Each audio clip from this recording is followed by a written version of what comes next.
Buenas noches para todos. Bienvenidos nuevamente a una transmisión más de Instituto Soma. El día de hoy estaremos hablando sobre paciente politraumatizado. Paciente politraumatizado que día a día vamos a estar manejando en nuestros ámbitos, donde yo voy a tener pacientes, dependiendo de la situación donde yo lo vaya a manejar, puede ser un ambiente urbano, puede ser un ambiente industrial, dependiendo del área del ambiente de trabajo o donde estemos prestando un servicio, vamos a conseguir varios tipos de pacientes. Entre eso, el que más siempre ha tenido mayor relevancia ha sido el paciente por mecanismos de trauma. Iniciamos el tema. Cuando nosotros hablamos de mecanismos de trauma, bueno, el traumatismo constituye una primera causa de muerte en las lesiones e incapacidades en el mundo. Ya sabemos muy bien que los accidentes de todo tipo constituyen una tercera causa de muerte. Pero algunas veces preguntamos por qué sucede el accidente de trauma o por qué mi paciente llega a esa condición. Algunas veces tenemos que ver si fue accidente vehicular. ¿Qué fue primero? O el paciente logró de repente por algún estado o patología quedó inconsciente, o pudo ser que haya tenido una hipoglicemia, una hipertensión arterial o una hipotensión X, o factores más sencillos, donde el paciente se tiende a quedar dormido por somnolencia. Entonces vemos que llega el paciente al estado de justamente de un mecanismo de trauma. Sabemos muy bien que el trauma de todos nuestros pacientes solamente pensamos que es el mecanismo. ¿Qué es lo que pasa? Que yo tengo el vehículo, pierdo el control con mi paciente impacta contra un objeto fijo y este objeto fijo, obvio, mi paciente va a sufrir una lesión. O el vehículo volca también, puede quedar volcado, entonces sobre el techo. ¿Qué está pasando?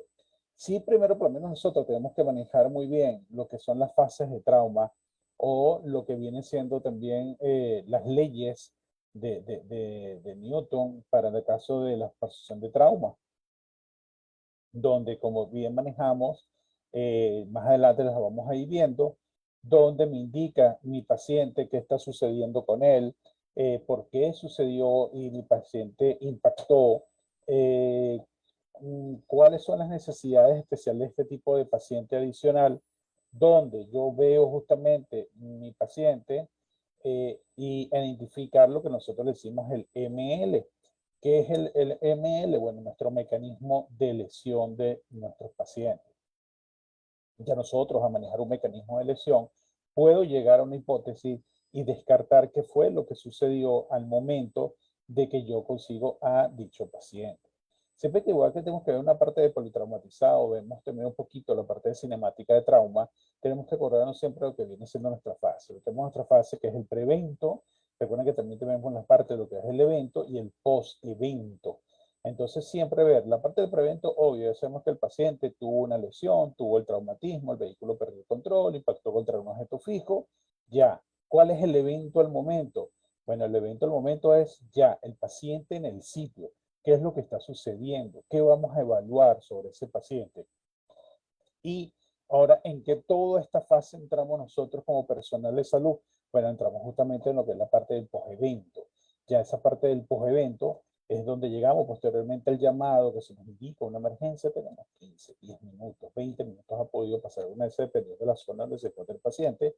Y posteriormente hacemos justamente el abordaje y empezamos a evaluar dicho pronóstico de nuestro paciente y hacer nuestra evaluación. Un concepto con la parte de patologizado también nos indica definición por el traumatizado, que son aquellas personas que han recibido generalmente en forma simultánea inesperadas múltiples traumas. Bueno, obvio, claro, sí tenemos múltiples traumas. Muchas personas piensan que solamente el paciente llega, va manejando, choca y ya, ese fue el golpe. La persona pegó la cabeza contra el parabrisas, la luna, o pegó su tórax, su pecho, contra el timón del volante. Pero espérense, ¿por qué pensamos que solamente fue eso? No, el paciente pasa por varias fases. Uno, tenemos el vehículo que impacta contra el objeto fijo o otro vehículo, sea cual sea el objetivo. Llegó y mi paciente sale expedido dentro del vehículo. ¿Qué va a pasar con dicho paciente? Lo primero que pega el paciente justamente al área fija del vehículo, al marco del vehículo, al timón, a cualquier parte que sea, Va a ser un ejemplo, vamos a agarrar un área, el tórax. Ya mi paciente pegó el tórax y rebota. Bueno, pegó fue la parte de superficie piel, área ósea. Pero viene lo que tenemos atrás, que son órganos. Ese órgano viene desde esta posición, va a conseguir la pared son mi área ósea y piel, donde la piel ha pegado contra el objeto y rebota, y viene el órgano y rebota contra la piel. En teoría, golpe contra golpe. Son nuestras fases justamente donde podemos observar la fase del paciente, en qué ha pasado, en qué aplica justamente lo que es la energía de movimiento, las famosas leyes de Newton. ¿Ya? Ahora, ¿qué puede pasar en ese paciente? Bueno, si tuvo un cinturón de seguridad colocado, ¿qué órganos se pueden ver afectados en ese traumatismo? Sabemos que un cinturón de seguridad colocado a mi paciente politrauma o en el paciente politraumatizado, un cinturón mal colocado, ese cinturón mal colocado que va a indicar que si estaba muy alto, voy a tener una lesión ya a nivel cervical. El cinturón estaba mal colocado porque el paciente decidió que es un paciente mórbido de peso, y el cinturón de seguridad dice que le molesta el nivel de la cintura. Y el paciente lo subió un poco más arriba, más o menos hacia la región ventral, hacia la parte abdominal. Y el momento del impacto, detrás de esa pared, a la altura del ombligo, ¿qué tenemos? Bueno, tenemos intestino, tenemos tanto como el intestino ascendente, transverso y descendente, donde con el cinturón, el traumatismo que lleva el paciente a nivel abdominal, en lo que ejerce esa presión, los intestinos también se fisuran, se lesionan. Tengo otras complicaciones adicionales que mi paciente puede producir un sangrado dentro de la región abdominal y descartando por mi evaluación qué está pasando con ese paciente. Entonces, sí, vamos a empezar a ver inmediatamente qué más nos comenta. Bueno, se puede haber informaciones destructivas, ocasiones son objetivos para el médico que inicialmente evalúa al paciente, por lo que cabe realizar un trabajo de sistemático organizado de nuestro paciente. ¿Qué nos dicen con todo esto? Bueno, me dice que todo abordaje de paciente, uno, lo primero que siempre tengo que hacer es evaluar escena. Escena me habla de mecanismos de lesión, potenciales y qué fue lo que sucedió en este accidente. Dos, ya tengo que empezar a hacer una evaluación primaria. Una evaluación primaria me habla de un barrido, pues ni siquiera es una evaluación profunda, es un barrido cefalocaudal rápido, donde me va indicando qué me está indicando mi paciente, qué me está diciendo, qué me dice con la posición que tiene, qué me dice si habla o no habla, el nivel de conciencia, qué pasa con el paciente si está consciente o inconsciente, qué tengo yo que buscar. Entonces, yo sabiendo mi mecanismo de lesión, yo inmediatamente agarro a mi paciente y digo, wow, mecanismo de lesión, el paciente tuvo traumatismo a nivel de la frente contra, o mejor dicho, de su cabeza contra el parabrisa. Yo en el parabrisa, muchos no sé si se han fijado alrededor del vidrio, que a veces se hace como una especie de como una telaraña, donde el vidrio queda de un punto y se van haciendo círculos, círculos, círculos en el vidrio. Eso indica si eso está hacia afuera, si mi paciente llegó hasta ese punto. Cuando vemos la cabeza del paciente que haya pegado en el parabrisas, eso significa que el paciente no traía cinturón. Entonces ya tenemos un primer mecanismo de lesión por ahí que tengo que buscar. Lesión de traumatismo craneoencefálico con posible fractura, lesiones a nivel cervical postraumática y adicional ya sabemos que también tenemos que buscar lesiones a nivel de tórax. ¿Por qué? Porque el paciente ha pegado con el timón. Ojo, si era el copiloto, obvio, puede haber fracturas a nivel de región torácica. ¿Por qué? Porque pegó con el tablero. Entonces voy a buscar una lesión cervical. Traumatismo de cráneo. Ya ahí tengo.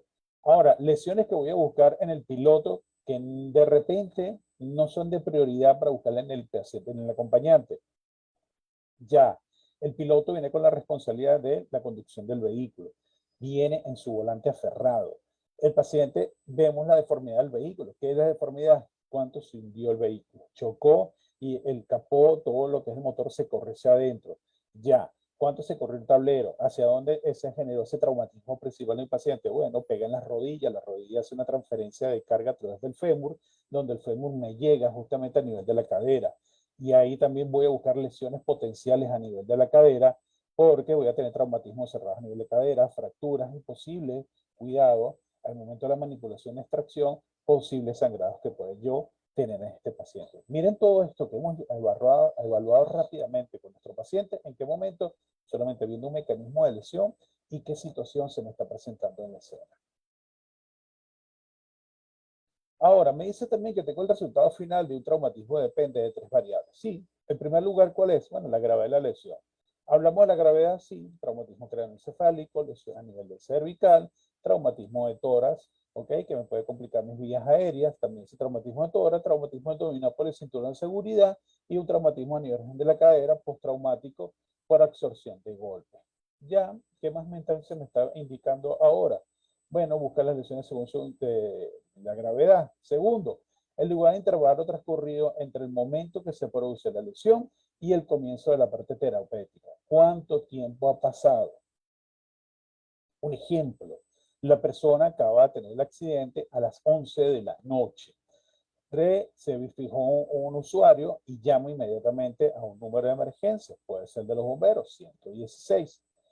Y esto, llama a los bomberos. Los bomberos, mientras que reciben la llamada, la recibieron a las 11:05. Ya han pasado 5 minutos vitales de mi paciente. Los bomberos en respuesta inmediata, no tardaron más de 3 minutos en salir de su zona, e identifican inmediatamente el sitio. Llegaron a las 11:10, 11:14, dependiendo la distancia. A esa hora ya hay mejor tráfico fluido. Pónganse que tardaron solamente 8 minutos a llegar al sitio. Estamos hablando de que ya van 11, 12 minutos aproximadamente que ya transcurridos del accidente. Bomberos llega al sitio y hace abordaje. Empieza a evaluar el paciente. Bueno, ya el paciente tiene 15 minutos en el sitio, más 5, 8 minutos en escena. Ya vuelve mi paciente, se está convirtiendo en 22 minutos en el momento del punto cero del accidente. Entonces, ¿qué está pasando? ¿Cuánto es el momento? ¿Cuánto es el tiempo que mi paciente de verdad o lamentablemente se está precipitando o se está viene hacia la parte que se me está complicando? Y ahora me dice que el tercer lugar es la calidad de atención prestada, tanto prehospitalaria como hospitalaria. Ese es el temor que siempre, ¿qué tipo de calidad de salud estoy dando yo a los pacientes que estoy evaluando? Estoy dando el movimiento correcto, estoy haciendo una buena extracción, estoy usando los equipos adecuados, qué técnica estoy usando, he evaluado a mi paciente, he descartado una evaluación solamente en la evaluación primaria. Cuidado, ya lo vamos a ver más adelante. Entonces, es que estoy descartando, que estoy obviando sobre esa evaluación de mi paciente, que me indica que mi paciente lo consigo con un nivel de conciencia de tanto o un porcentaje numérico para los otros, aparte de prehospitalaria o médica, que me diga que está sobre una valoración de tanto, y cuánto ha sido desde el momento, yo llegando, evaluando, haciendo la extracción de mi paciente, montando la ambulancia y llevando a la centro de situación más cercano, 10, 15 minutos, cuánto ha sido el deterioro de mi paciente, qué complicaciones me puede estar presentando dicho paciente en todo este proceso. Tenemos lo que le dicen la parte de resucitación, pero bueno, mejor concepto sería como una evaluación primaria. Esa evaluación primaria tengo que ver estas letras que me tengo yo que aprender. ¿Qué es lo que tengo yo que aprender? X, A, B, C, D y E. A ver, ¿qué entonces vemos nosotros como la X? Sí, antes conocíamos antiguos procedimientos que solamente me decía que tengo que evaluar A, que tengo que evaluar B, C, D y E.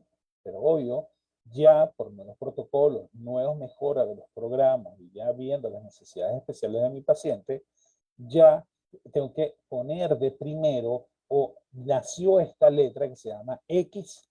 ¿Qué es X? Bueno, todo sangrado masivo exsanguinante que pueda estar presentando dicho paciente. Yo puedo ser un excelente prehospitalario que estoy atendiendo a dicho paciente, pero si yo a mi paciente no cuido, no evalúo y no doy un buen trabajo a nivel de la letra X, cuando solo mi paciente lo presente, mira, mi paciente puede tener X y puede estar en una parada cardiorrespiratoria. Y yo antes de atender la parada cardiorrespiratoria en un paciente no está respirando, mi obligación es primero controlar X. X son sangrados masivos, sangrados exsanguinantes. Sí, hay dispositivos para controlar sangrado, sí, torniquetes, tenemos los primeros, donde el paciente puede presentar una amputación de mano, puede tener un traumatismo cerrado en un brazo con fractura expuesta, X, donde mi paciente a nivel de brazos, a nivel de piernas, pueda estar haciendo un sangrado. Estos son los primeros áreas, tanto inferiores como superiores, donde yo voy a hacer control de sangrados. Y posteriormente, Adolfo, pero este paciente está presentando un sangrado masivo a nivel de abdomen. Obvio, nosotros en abdomen no podemos controlar sangrado, pero sí tengo el tiempo de actuación, evaluación, estabilización y traslado inmediato de mi paciente para empezar a hacer un manejo adecuado antes que mi paciente ya por esta complicación de sangrado interno, si mi paciente vaya a fallecer en el sitio. Pero vamos a ver la mejor de los casos. Mi paciente llegue y no hay X, no hay sangrado masivo, el paciente está somnoliento, entre uno y otro. Tengo que hacer la parte del abordaje de las vías aéreas. ¿Qué tengo yo que preguntar a mi paciente? Bueno, mi paciente lo primero que nada, tengo que ver, evaluar y hacer un ADVI. Mi paciente está, a ver si tiene respuesta, está alerta. Cuando tú lo llamas, el señor voltea, te ubica, te ve. El paciente, tú por lo menos pregúntales qué sucedió, cuál es su nombre, después que te hayas identificado. Y el paciente, hoy me llamo José, ya hay una respuesta verbal del paciente. El paciente volteó cuando le preguntaste el nombre, sí, entonces el paciente está alerta. Entonces, pero tenemos una condición al final, si el paciente está inconsciente, que es la parte de la vida, no puedo trabajar más con el paciente. Esto me está indicando que yo ya tengo que ir a una fase, una evaluación más rápida e empezar a verificar. Pero, ¿qué pasa con la vía aérea y con todo esto que hemos nombrado? Bueno, excelente. Yo llamo a mi paciente, voltea, habla, me dijo un nombre y qué sucedió, vías aéreas está funcionando. Es lo que estamos haciendo ahorita en este momento. Si yo estoy hablando, mi vía aérea está bien, porque hay una transferencia de intercambio gaseoso. Entonces, si mi vía estoy permeando, estoy consciente, estoy trabajando en mi vía aérea. Ah, ok, pero la B, la parte de ventilación, sí. Mi paciente habla claro o habla con dificultad. Mi paciente me diga, oh, me llamo José, a diferencia que el paciente diga, "Ah, me llamo José, José, José". Eso me está indicando entonces a mí que mi vía aérea puede tener una obstrucción, puede ser parte de una prótesis dental, puede ser una parte de un alimento, una goma de mascar, una fruta que venía comiendo el señor porque venía en un viaje interprovincial, X. Pero entonces tengo que estar pendiente con esa parte de la B, esa vía cómo está ventilando. Ahora, mi parte de C de circulación, sí, es lo que nosotros conocíamos. C que es la parte de circulación y control de hemorragia. Pero estas no son hemorragias exsanguinantes. Estas son el manejo de hemorragia que yo voy a trabajar y adicional a esto son sangrados pequeños donde yo puedo hacer una compresión, un vendaje bien compresivo. Son este tipo de sangrados que yo sí puedo controlar a mi paciente y lo principal de todo, no hay compromiso que el paciente se me vaya a morir por yo no controlar ese sangrado. No lo tiene en una posición altamente expuesto y sé que mi paciente pueda fallecer bajo este tipo de condición. Mide alteración o difusión del sistema nervioso central. Mi paciente está alterado, responde, está ubicado en tiempo y espacio, sabe qué sucede, cómo se llama, qué está pasando el paciente. Responde completamente a lo que estoy yo buscando, las 5 preguntas o 4 preguntas principales que yo necesito de mi paciente. Sí, bueno, me está respondiendo. El paciente me indica que sí sabe lo que está sucediendo. El paciente me indica, sí, que mira, sucedió, que choqué, no sé, se me cruzó un animal en el camino. Adicional a esto puede estar pasando eh, mil cosas por la cabeza del paciente. Pero el paciente no está diciendo, está trabajando, si sabe qué fue lo que pasó, qué día es. El paciente te ha dicho, mira, sí, hoy es viernes y son las 8:30 de la noche ahorita, no te voy a decir la hora, pero sí, hoy es viernes, voy a mi trabajo, se me cruzó una moto, un perro en el día, perdí el control del vehículo. Sí, tengo que ver. Pero previamente, yo hace rato me dijeron que cuando evaluara mi escena, viera el mecanismo de lesión. Yo vi el vehículo con las llantas explotadas. Y señor, ¿usted escuchó algún ruido, algún tipo de explosión? No, no escuché ningún ruido. Solamente me desperté, fue acá ahorita. ¿Qué pasó con ese paciente? Porque no escuchó la explosión de las llantas, no perdió el control del vehículo. Se puede haber quedado dormido. Son mil coherencias que puede trabajar con el paciente. Y la E. ¿Qué pasa con la E? La que siempre es E olvidada. ¿Qué pasa con mi E? Me dice exposición. Tenemos 2 fases de exposición con el paciente que tenemos que tener un buen criterio y manejar. ¿Qué pasa? Uno, mi paciente tuvo el accidente, sea donde sea y cualquier escenario que sea. Pero el paciente siempre se expone a cambios de temperatura.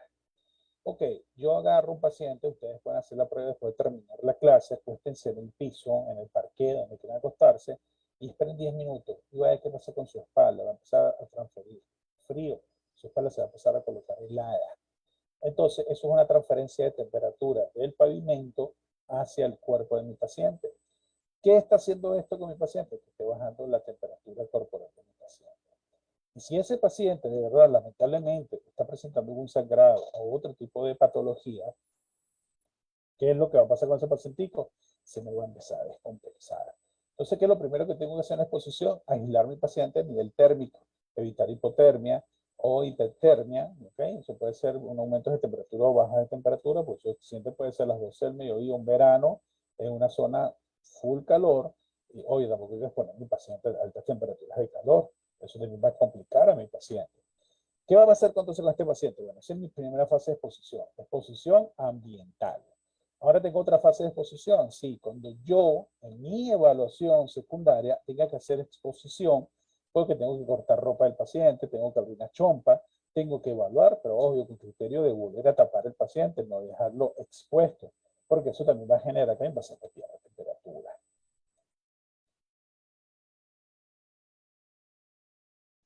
Solamente aquellos pacientes hemodinámicamente estables pasarán en la evaluación secundaria. Buen punto que nos están diciendo. ¿Por qué mi paciente hemodinámicamente estable pasará a evaluación secundaria? ¿Por qué tanto hacemos esa énfasis de evaluación secundaria? Bueno, sí, porque ya sé que en mi evaluación primaria puedo conseguir sangrados exsanguinantes, puedo conseguir dificultar las vías aéreas, donde mi paciente yo tengo que hacer hasta un proceso de manejo permeabilizando de las vías aéreas por determinados dispositivos básicos, medios avanzados, básicos orales, naso, oro, o un dispositivo supraglótico, o hasta llegar al punto de tener que ya hacer una intubación de mi paciente. Oye, no he podido salir la A, estoy manejando, estoy salvando la vía aérea de mi paciente. Ok, ¿qué más? Bueno, tuvo obstrucción, se mejoró. Esa fase van a pasar los minutos y mientras que yo no pueda arrancar esa fase o esa fase esté estable, yo no voy a poder pasar una evaluación secundaria, donde es una evaluación más detallada, donde es justamente el tipo de evaluación de paciente, que es una evaluación cefalocaudal, que es de cabeza a pies, donde yo voy a buscar paso a paso todo el barrido de mi paciente buscando lesiones adicionales que no visualicé o no se podían ubicar por el tipo de emergencia que tuve en evaluación primaria con mi paciente. Conseguí otro tipo de fractura, pude conseguir un traumatismo adicional, mi paciente se puede descompensar. Y ahora viene otro caso de la evaluación secundaria. Manejamos alguna vez un criterio que nos dicen, ya abordamos al paciente y empezamos a verificar presión arterial, saturación, temperatura. Ya, no, señores, en evaluación primaria no se hace una verificación ni cuantificación de funciones vitales con equipo. En evaluación primaria yo lo único que tengo que verificar es qué cosa, que mi paciente respira y mi paciente tiene pulso, pero no lo estoy cuantificando, no lo voy a contar. Oye, mi paciente tiene pulso, mi paciente respira. Excelente, ya sabes que respira y que tiene pulso. Eso significa que está trabajando bien todo lo de mi paciente. Sí, estoy positivo con mi paciente. Adicional a esto, ¿qué va a pasar? Llego y entonces ahora que estoy justamente en evaluación secundaria, ahora sí voy yo a empezar a hacer la cuantificación de funciones vitales. Ahora sí, por determinados 60 segundos, dependiendo de mi destreza, voy a empezar a ver presión arterial, cuánto tiene, hipertensión, hipotensión, normotensión. Puede ser paciente está bradicárdico, taquicárdico. Voy a ver si mi paciente tiene una buena temperatura. Voy a ver el paciente si está oxigenando con una buena saturación, porque otro criterio, todo paciente de trauma, en el momento que se hace el abordaje, se le coloca oxígeno. Ahora voy a verificar cómo está trabajando esa oxigenación a mi paciente. ¿Está dentro de mis parámetros que yo requiero en la parte de saturación? Sí. No, tengo que verificar y reevaluar nuevamente. Entonces, esa evaluación secundaria ya es algo como que elegantemente, en términos bien barrido, bien evaluado, y ahí es donde vamos a tener ya condiciones, aprovechar de reevaluar. Hay cosas que se nos pueden pasar en la evaluación primaria, se nos pueden pasar en otro momento, entonces yo hago reevaluación. Tuve duda, tengo criterio, tengo que reevaluar a mi paciente porque es un paciente crítico, entonces lo voy a hacer cada 5 minutos y aprovecho y voy verificando. Mira, coloco un torniquete, reevalúa tu torniquete, cómo va. Mira que el paciente le coloqué un orofaringe, evalúa cómo va, si está ventilando y la vía está bien. Que el paciente reevalúa nuevamente. Y otra reevaluación que yo tengo que ver sobre ese paciente, por algún hallazgo clínico que yo haya hecho, funciones vitales. Entonces, yo sé que ya en la parte de funciones vitales de mi paciente, yo voy a reevaluar, voy a ver cómo están las funciones vitales. Que al principio yo mi paciente conseguí con una frecuencia cardíaca, no sé, de 80 pulsaciones por minuto, y en mi reevaluación nuevamente conseguí el paciente que ahora está en 90 o 100, eso es de preocuparse, porque el paciente que hace una taquicardia si está en mi camilla. ¿Será que mi piloto está yendo muy rápido? ¿O será que el paciente está haciendo un sangrado? ¿O puede estar haciendo una complicación? Oye, pero el paciente con tú lo abordaste estaba en 80 y ahora está en 60 pulsaciones. Oye, ¿qué paciente me tiene? Ese paciente se me está chocando, me tiene un problema a nivel neurológico, ¿ok? ¿Qué está pasando con ese paciente? ¿Por qué me está haciendo, se está como que descompensando para que se pueda entender el concepto? ¿Por qué mi paciente está llegando a esta condición? Entonces, todo esto nos lo va a permitir ¿quién? Evaluación primaria, pero más que todo evaluación secundaria, que es donde yo voy a estar cuantificando, reevaluando cada 5 o 10 minutos, depende del criterio de cómo está mi paciente, hasta llegar al centro médico, donde yo voy a proceder a qué? A entregar mi pacientico, ya indico lo que tiene, qué hice, cómo lo conseguí y adicionar lo demás. Ahora, ¿se acuerdan la X cuando estábamos hablando de la X? Bueno, sí, me sangraba manual exsanguinante. Puedo conseguir un paciente con amputaciones, un paciente con una lesión, X, lo que vaya siendo el momento, pero inmediatamente yo tengo que hacer un control de sangrado. Porque si yo no controlo, mi paciente lo que tiene son entre 4 o 5 minutos para que mi paciente de sangre se me descompense y mi paciente inmediatamente caiga en un shock hipovolémico. Y sabemos muy bien que los criterios de reposición de sangre no es conectar una vía a un paciente, no es agarrar una solución salina de 1 litro y empezar a pasar la chorro. Eso no es reposición. Eso es un pecado que se le hace al paciente porque literalmente el paciente pierde sangre con proteínas, pierde sangre con todo, yo lo que le estoy agregando es un agua con sal, es una solución salina. Eso no va a responder a mi paciente. Hay criterios de manejo en los procesos especiales que se hace reposición para yo mantener compensado, pero más no encharcado a mi paciente con cantidad X de soluciones salinas que le voy a colocar, que son los malos conceptos y mal manejo del paciente. ¿Qué está pasando ahora con mi vía aérea? Bueno, mira, mi paciente tuve que, de verdad, era un criterio bastante avanzado. Mi paciente no era de orofaringe, no era de nasofaringe, no era un paciente de un dispositivo supraglótico, o entonces que terminamos con intubación. Bueno, sí, el paciente tuvo que hacer un proceso de sedación, intubación y un criterio de manejo adecuado del paciente. Ahí llego con mi paciente al hospital, llego con un paciente entubado, llego un paciente colocado con BBM, llego un paciente con una cantidad de XI en oxígeno de 15 litros, un paciente que está bastante descompensado postraumático. Bueno, aquí donde viene el manejo ahora, el correcto manejo de la vía aérea. Entonces, ¿qué está pasando? ¿Cómo va haciendo su oxigenación? ¿Qué tengo yo que ir verificando justamente para que el criterio de dicho paciente al momento ya se me presentó y ya lo resuelvo?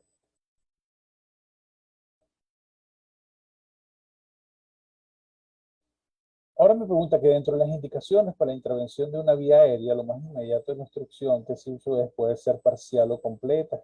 Claro, puedo tener una parte parcial o completa. Algunas veces es algo muy significativo, puede estar haciendo una pequeña obstrucción de la vía aérea, ¿ok? Pero a la vez tengo que verificar inmediatamente permeabilizar. Cuando la obstrucción es causada por lesiones directas, ocurre un desplazamiento de estructura anatómica, ¿ok? Al pasar sus mucosas, compresión en la parte del hematoma, secciones en la parte de la tráquea. Esto debe ser manejado a través de un dispositivo como la intubación por diferentes vías realizadas directamente en intervención quirúrgica. Obvio. Nosotros, ¿qué vamos a hacer? Intubación del dicho paciente. Otro criterio que podemos conseguir, que es el alto porcentaje que conseguimos en los pacientes en el momento de hacer el abordaje en el sitio, son traumatismos de tórax. Entonces llegamos y obvio vemos un traumatismo de tórax donde el paciente puede tener o puede tener un hemotórax o un neumotórax. Podemos ver, evaluar al paciente porque tiene dificultad respiratoria. ¿Qué está pasando con dicho paciente? ¿Por cómo yo tengo que evaluar tórax? ¿Qué pasa? Lo tengo sentado, pero el paciente mejora. Si yo intento colocarlo un poco supino, que lo acuesto, el paciente se me empieza a complicar. No tengo que volver a sentarlo. Ok, el paciente mejora cuando está sentado, le he colocado una máscara de no reinhalación, con reservorio, le coloqué 15 litros de oxígeno y mi paciente sí, en este momento ya está manejando un criterio que está un poquito más estable. Procedan a evaluar el tórax, qué está pasando, hay que hacer auscultación, ruidos presentes. Oye, me fui a ambos parte bilateral del tórax, verifiqué ambos lados y hay ruidos presentes, mejor para ti. Hay ruidos presentes, excelente. No tienes mayor complicaciones. Pero ojo, mi paciente puede tener ruidos ausentes del lado derecho o del lado izquierdo. Oye, ¿por qué mi paciente puede tener ruidos ausentes? Porque mi paciente puede estar haciendo un emo, entonces es una cantidad de X aire que está dentro de la cantidad torácica, donde mi pulmón se está colapsando, apretando por la cantidad de aire, y es un paciente que inmediatamente tiene que ser un pronóstico rápido, preciso, por parte del personal hospitalario entrenado, para llegar inmediatamente, estabilizar paciente, donde también a nivel de la tráquea la podemos ver desviada hacia un lado. Entonces un paciente que si mi tráquea no respira el paciente, tiene una distinción yugular, tiene la tráquea desviada hacia la derecha o hacia la izquierda. Un ejemplo, llego a mi paciente con una distinción yugular, mi paciente no puede hablar, está casi que con una cianosis, le cuesta respirar, veo la tráquea desviada hacia el lado derecho, veo que entonces mi lado congestionado, mi lado afectado puede ser el lado izquierdo. Postraumático, hubo una fractura, ingresó aire a la cavidad torácica, toda la parte pleural, y ese paciente necesita, por unas técnicas avanzadas, mucho más allá de lo que vemos, que ese paciente inmediatamente tenga que hacerse una descompresión torácica, un ejemplo, para liberar ese aire que presione, el paciente pueda nuevamente manejarse el criterio que pueda respirar. Ok. ¿Qué va a pasar? Bueno, después de haber asegurado la vía aérea a través de las técnicas descritas, debemos proceder a ventilación de oxígeno al 100%. A ver, cuando nosotros hablamos del 100%, ¿qué es esto? Lamentablemente algunas veces, quizás alguien de los que está acá o en algún momento lo hayan visualizado, que ve que usan el mal llamado AMBU. ¿Okay? AMBU es una marca que es el BBM, bolsa, válvula, mascarilla. El AMBU tiene una anatomía que es una mascarilla a mi paciente, un balón que yo comprimo con mi mano, detrás trae una bolsa que se llena de cantidad de aire. Si yo por error uso el BBM y no le he conectado a un balón de oxígeno, no le estoy promoviendo el 100% a mi paciente de oxígeno. Ahora, yo eso ya lo coloqué a través de una cánula directamente de mi sonda, meto un balón de oxígeno y ahora sí mi balón le está llegando la cantidad suficiente de oxígeno, que son 15 litros, y ahora ¿qué va a pasar? Que yo, mi paciente, con lo que estoy suministrando, sí llego al 100% de oxígeno. Eso es calidad de oxígeno que se le da al paciente. Puedo hacer mi manejo de vías aéreas, voy suministrando mi BBM y posteriormente ya, el paciente entubé, coloqué dispositivo, le estoy suministrando 100% de oxígeno, el paciente va a ser trasladado porque ya fue obvio, lo tengo estable, y va a ser llevado al centro de asistencial, por lo menos que tenga el criterio de manejo de este tipo de pacientes, donde va a entrar un área de trauma shock o un área de trauma de manejo del paciente. Pero sí, ojo, por favor, siempre manejo la vía del paciente, oxigenación. Mi paciente, todo paciente, así sea el trauma más sencillo, el paciente siempre me va a presentar una complicación respiratoria. ¿Por qué? A ver, ¿quién aquí no se ha caído jugando fútbol, en una bicicleta, en unos patines lineales? Cuando caemos, ¿qué pasa? El paciente se queda privado. Quieres pedir ayuda, pero ni siquiera puedes porque no puedes ni hablar, porque te falta oxígeno. Entonces, ¿qué pasa? A mi paciente le coloco su mascarilla y empiezo inmediatamente a colocar ventilación. Sencillo, una mascarilla conectada a un balón de oxígeno y el paciente le llega el oxígeno que no puede ingresar, expandes nuevamente, el paciente, hoy, porque me caí, acabo de tener un golpe, el paciente empieza a hablar un poco mejor. Entonces ya tengo un criterio de manejo adecuado de mi pacientico y ya, ahí ya lo tengo manejado. ¿Qué más me indican ahí? Bueno, ahí ese pacientico que me está pidiendo, bueno, duración de la ventilación, tórax, cuello, debe examinarse para detectar anomalías, cuál es desviación de tráquea, sí, lo que vamos a hablar. Crepitaciones, asimetría del tórax en el momento de la expansión. ¿Qué me dice a mí eso de asimetría del tórax a nivel de expansión? Si tengo un tórax simétrico o no lo tengo, o es un tórax inestable. El tórax puede subir más de un lado que del otro, ¿ok? Puede estar presentando una lesión tipo fractura múltiple y eso ahí vamos a ver inmediatamente que el tórax cuando va a expandir correctamente, como lo hace, puede hacer esto. O puede el paciente quedar con un lado del tórax y expande de una forma diferente. ¿Qué más tengo que me dicen? Oye, ve crepitación. ¿Cómo yo sé crepitación? Bueno, tengo que escuchar. ¿Qué ruido escucho yo en ese pacientico? Cuando escucho tórax, escucho un ruido pase de aire normal, o escucho un paciente que con sibilancia, o escucho una crepitación a nivel de líquido. Entonces, ¿qué está pasando? Otra cosa que tengo que ver también, paciente, a nivel de la parte frontal de tórax, bueno, esa parte de fracturas o lesiones a nivel del esternón. Entonces, voy a tener un murmullo vesicular a ambos lados del tórax. Oye, hay líquido presente, hay sangre, puede haber otros procedimientos adicionales. Listo, pero aquí nos dice inmediatamente procedimiento seguro, una buena ventilación, dependiendo del trastorno que presente su paciente politraumatizado. Ya, ¿qué me dice? Coloque un espacio en donde descompresión torácica, un catéter número 14, ¿ok? Donde tengo justamente mi línea media clavicular, segundo espacio, o en su caso la línea media axilar anterior, en el quinto espacio, donde yo puedo hacer una descompresión torácica. Esto se aprende a través de una práctica, ¿ok? Pero aquí estamos manejando el día de hoy la teoría, que son mecanismos que como yo puedo descomprimir al paciente, como ya identifiqué que es aire lo que tiene dentro del tórax, y puedo literalmente salvar a mi paciente. Manejamos la parte de circulación. Bueno, aquí viene otro reto que vamos a tener con nuestros pacientes. Nos dice aquí, bueno, es un evidente que evaluación definitiva, el grado de paciente, que se puede llegar a chocar. El paciente polimetralizado de una importancia está más que todo, me va a indicar el procedimiento y la patología clínica, la forma clínica del paciente. Si el paciente presenta hemorragias externas, sí, ya no estoy controlando, por ahí no se va a morir el paciente. ¿Qué tengo que estar pendiente también? Si conseguí múltiples fracturas en el paciente y he tenido que colocar félulas. Félulas es un equipo que nos permite hacer nosotros la inmovilización de las fracturas. En muchas unidades vamos a conseguir félulas neumáticas. ¿Qué pasa con las félulas neumáticas? Que si no se ha tenido un previo entrenamiento y se usa mal, yo como que la félula neumática la lleno de aire y si la lleno demasiado de aire voy a comprimir, voy a apretar. Entonces, ¿qué va a pasar? Obvio, voy a hacer una restricción del proceso circulatorio del paciente y voy a tener lamentablemente una disminución, donde yo voy a ver el paciente qué condiciones, voy a ver cambios de coloraciones. Pero ahora, ¿cómo yo puedo saber todo esto? Si está bien, si está, qué está pasando con el paciente, qué está sucediendo, si se está colocando bien o no.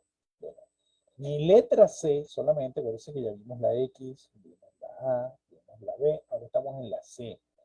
En la C voy a evaluar 5 cosas de ese paciente. 5. Uno, voy a evaluar pulso. Tengo que ver el pulso en el paciente, cómo está, si está aumentado, si está disminuido. Porque de repente mi paciente llegó a un traumatismo, entonces yo tengo que hacer un comparativo de repente a nivel radial y carótido o al nivel axilar, de repente es el paciente que lo está necesitando, y yo puedo hacer un comparativo de pulso y ver si aquí hay un proceso de hematización que no permite que pase buena sangre. Entonces voy a buscar pulso. Ya tenemos uno. Dos, de eso tengo que verificar que color de la piel. Mi paciente está enrojecido o está pálido. Tres, la temperatura de mi piel, de la piel del paciente está fría o dicho paciente está muy caliente. Cuatro, la temperatura, ¿ok?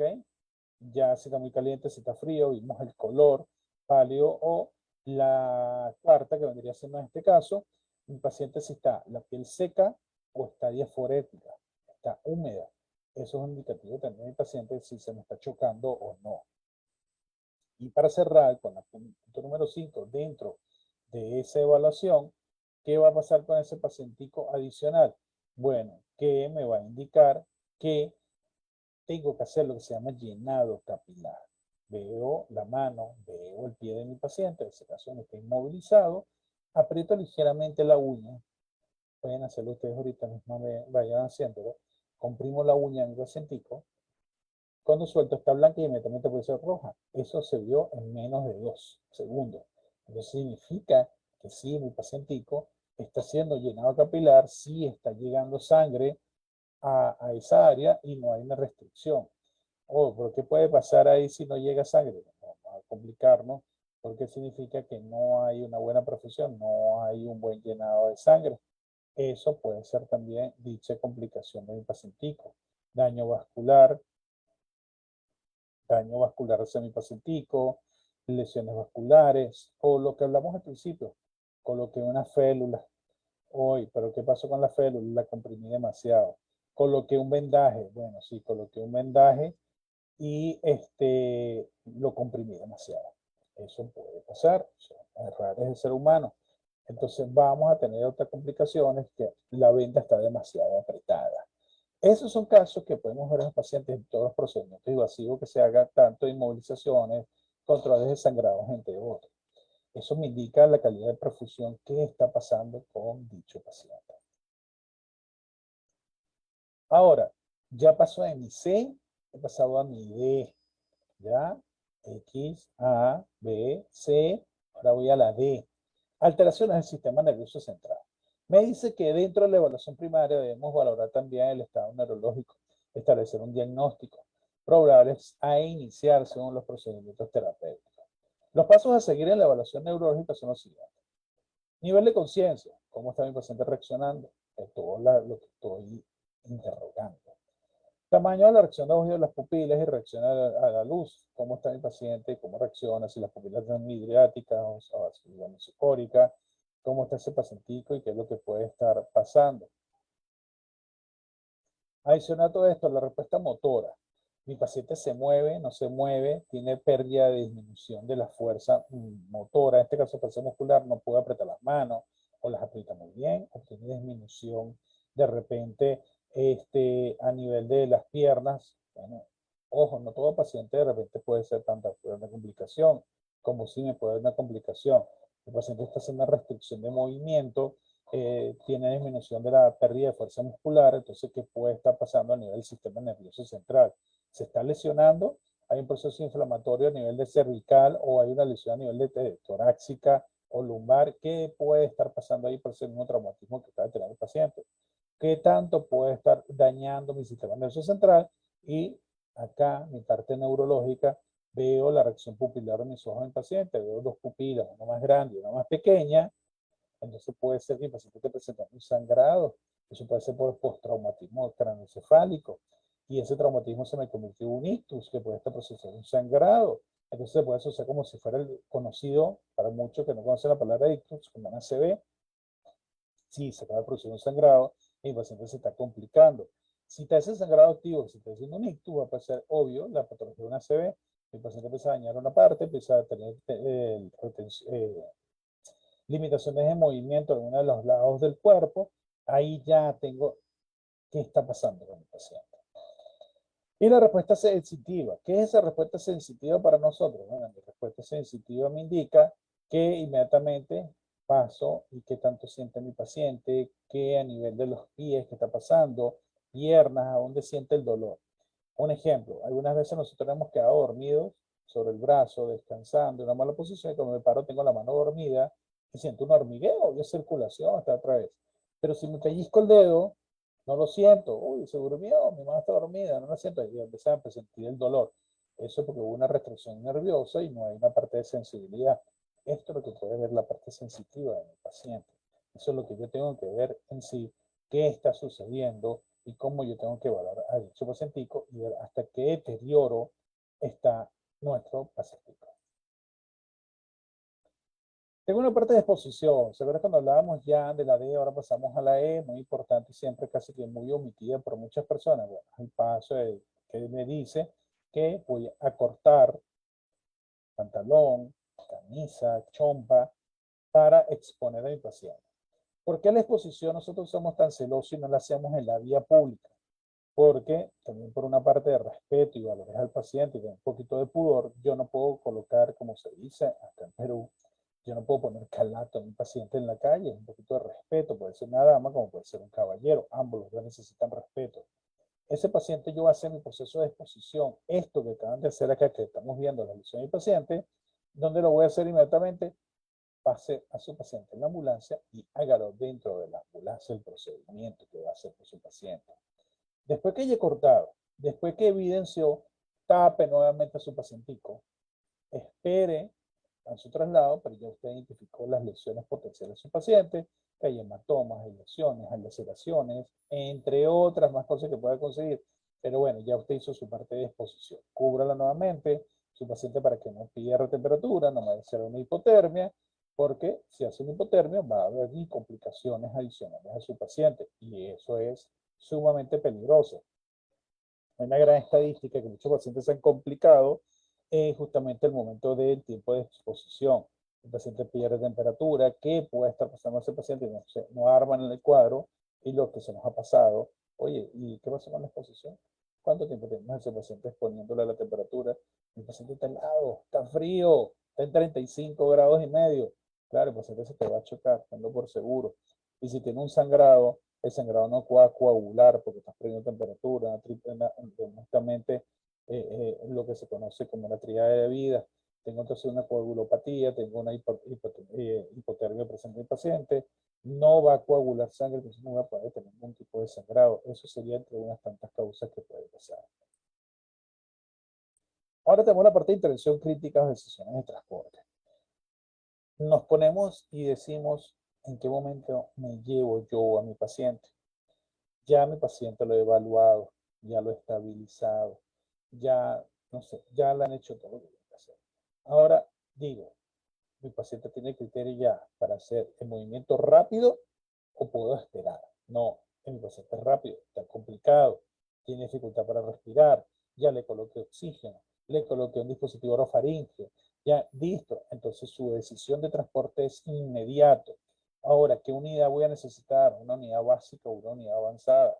Criterios: la unidad avanzada está a 10 minutos y usted está a 10 minutos al hospital, va a esperar 10, para después 10 son 20. Bueno, avance con su unidad. Si usted puede manejar dicho protocolo, o de repente se consigue con la unidad, puede hacer después un cambio de paciente, proceso a nivel de equipo. Ahí es donde usted entra en la parte de decisión de traslado. O mi paciente no puede ir en carro, pero en ambulancia, pero no vamos a llegar a tiempo. Estamos, no sé, en la Panamericana Sur, kilómetro, no sé, 180, y el paciente tiene criterio que no va a aguantar una hora para llegar a Lima. Ok, ¿qué está pasando entonces? Bueno, decisión de transporte aéreo. Eso sería una decisión de transporte. O no sé, según usted en la isla San Lorenzo, pues de una isla donde acaba de suceder un accidente, y la forma más de evacuación rápida o es vía aérea o vía marítima. Entonces la decisión de transporte que usted está tomando con su paciente y criterio de manejo adecuado. La evaluación secundaria, bueno, ya que como estamos viendo, nos dice que es una evaluación rápida, detallada de todas las lesiones obvias que potencialmente buscamos el paciente. Entonces, anote signos vitales en el paciente, funciones vitales. Historia del paciente de enfermedades actuales. Ahí vamos a empezar lo que se conoce como un sample. ¿Qué es el sample del paciente? Busco signos y síntomas, busco alergia, medicamentos, última ingesta alimentaria, busco patologías asociadas al traumatismo o otro tipo de lesiones que tenga mi paciente. Entonces, dentro en su historial, empiezo yo a preguntar a mi paciente haciendo la anamnesis, y justamente tengo ya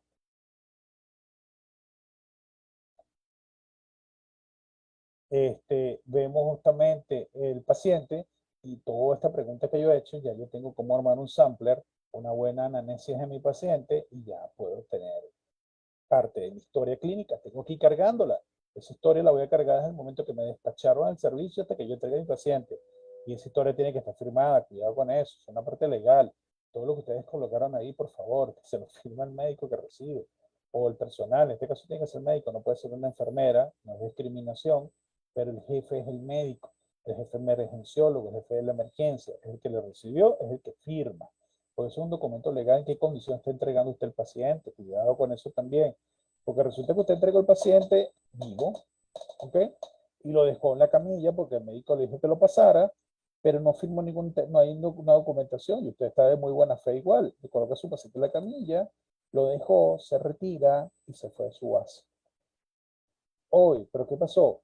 El paciente se cayó de la camilla, y el paciente tuvo un traumatismo craneoencefálico por la caída de la camilla. Y el paciente lamentablemente fue un deterioro tan rápido que falleció. Llega la parte de la investigación. ¿Cuál sería la investigación aquí? A ver, Bueno, van a llamar al médico, doctor, ¿por qué le pasó esto a su paciente? No, el paciente lo trajo una ambulancia. Ajá, ¿y qué es lo que presenta el paciente? No, ellos no me explicaron. Obvio que siempre alguien va a querer saber, va a ser el caso. No, no me explicaron, me dejaron que fue un accidente de tránsito, lo tiraron en la camisa y se fueron. Ese es el alegato número uno. Vamos a pensar mal. Entonces, llego y justamente mi paciente quedó ahí en la camilla y mi paciente se cayó, pasó todo esto, nos llaman. Entonces llaman, nos llaman a declarar. Oye, mira, ¿qué fue lo que pasó con tu paciente?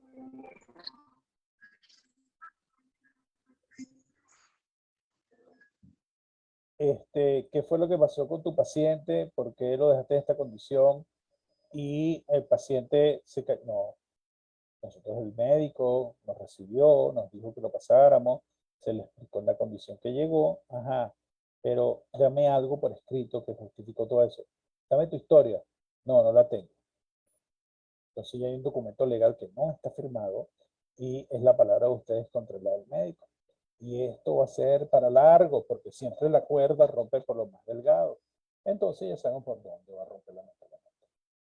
Hice mi examen físico de cabeza a pies, incluyendo la parte neurológica, sí, evalué el paciente, criterios, inmovilización, respuesta tubular, nerviosa, sensitiva, ya lo acabo de hacer, listo. Agarro el paciente de inmovilice, sí, lo acabo de inmovilizar si era necesario, coloqué vendaje, inmovilización de lesiones, a la parte vestibular, coloqué félulas, hice un trabajo excelente con mi paciente. Listo, y el paciente se queda con todo eso, desde el collarín hasta lo demás que ustedes hayan colocado. Y viene lo que es la parte del monitoreo continuo. Recuerden, si es un paciente crítico, 5 minutos, solamente cada 5 minutos vamos a reevaluar. Es un paciente que viene estable, teóricamente, o puede estar ahí, pueden bajar a un ritmo a cada 10 minutos su evaluación, pero obvio, no son 10 minutos que nos vamos a distraer y no le quito los ojos al paciente. No, no, 10 minutos de hablar al paciente y después vuelves a reevaluar. Mientras que estás hablando, estás reevaluando vías aéreas constantes. Mientras el paciente esté consciente, lo estás reevaluando también. No hace falta fastidiarlo. Ya ustedes vienen con todo este proceso de preguntas, manipulación, que ustedes vienen dando una evaluación continua. Ahora, la parte de los cuidados críticos a la reevaluación. Bueno, mi nivel de conciencia, examen de las vías aéreas, la parte de respiración de mi paciente, pulso y presión arterial, temperatura y color de la piel, examen del región abdominal. ¿Qué pasa con el abdomen? Sí, tengo que evaluar, hacer 4 cuadrantes, porque el que conocemos nosotros es la división de los 9 cuadrantes del abdomen. A nivel prehospitalario lo dividimos en 4, buscamos criterios de dolor y ubicación. No voy a diagnóstico, solamente ubico el sitio donde me estaba aqueja el paciente por el dolor y ya identifico cuadrante 1, cuadrante 2, cuadrante 3 superior, inferior, izquierdo, derecho. Ya, ahí está usted identificando a su médico y le está entregando esa parte de evaluación. Evaluación de las lesiones, sí, tengo que ver la parte de las evaluaciones. ¿Qué pasa con el paciente? ¿Cómo están esas evaluaciones evolucionando?